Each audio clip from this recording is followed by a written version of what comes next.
Action hero Arjun 15 ఏళ్లుగా శ్రద్ధా భక్తులతో నిర్మిస్తున్న ఆలయం ప్రారంభానికి సిద్ధమైంది. నితిన్ హీరోగా కృష్ణవంశీ తెరకెక్కించిన శ్రీ ఆంజనేయ మూవీలో ఆంజనేయ స్వామిగా నటించిన అర్జున్ స్వయంగా ఆ స్వామికి వీరభక్తుడు. అందుకే హనుమాన్ టెంపుల్ నిర్మాణానికి పూనుకున్నాడు. చెన్నై ఎయిర్పోర్టుకు దగ్గరలో ఉన్న తన సొంత స్థలంలో అర్జున్ ఈ ఆలయాన్ని నెలకొల్పాడు. 15 ఏళ్ల క్రితం ప్రారంభమైన ఆలయ నిర్మాణ పనులు ఇటీవలే పూర్తయ్యాయి. భక్తుల సందర్శనార్థం ఆలయాన్ని సర్వంగ సుందరంగా తీర్చిదిద్దారు. జూలై 1 నుంచి కుంభాభిషేకం జరగనుంది. ఇన్స్టాగ్రామ్ ద్వారా ఈ విషయాన్ని అభిమానులతో పంచుకున్నాడు అర్జున్. స్నేహితులు, అభిమానులు తనకు తెలిసిన వాళ్ళందరినీ ఆహ్వానించాలనుకున్నప్పటికీ ప్రస్తుత కరోనా పరిస్థితిని దృష్టిలో పెట్టుకుని ఎవరిని ఆహ్వానించడం లేదని అర్జున్ ఓ వీడియో ద్వారా తెలియజేశాడు.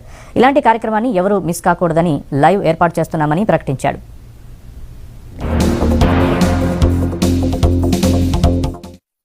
అందరికీ నా హృదయపూర్వకమైన నమస్కారాలు తెలియజేసుకుంటున్నాను.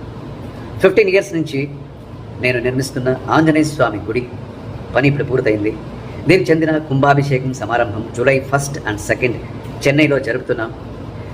చాలామంది నా ఫ్రెండ్స్, ఫ్యామిలీస్, భక్తాదులు, ఫ్యాన్స్ వీళ్ళందరినీ పిలిచి ఈ సమారంభాన్ని చాలా గ్రాండ్గా చేద్దామని అనుకున్నాను ముందు.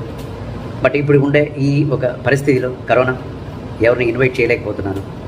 అయినా ఎవరు ఈ ఒక మంచి సమారంభాన్ని మిస్ చేయకూడదు అనే ఒక ఉద్దేశంతో లైవ్ స్ట్రీమ్ చేస్తున్నాము. జూలై 1 and 2 కింద కనపడే ఈ యొక్క అడ్రస్లో తమరు లైవ్ స్ట్రీమ్ చూడొచ్చు. And I wish you all the best. God bless you with great health, wealth, fortune and prosperity. నమస్కారం.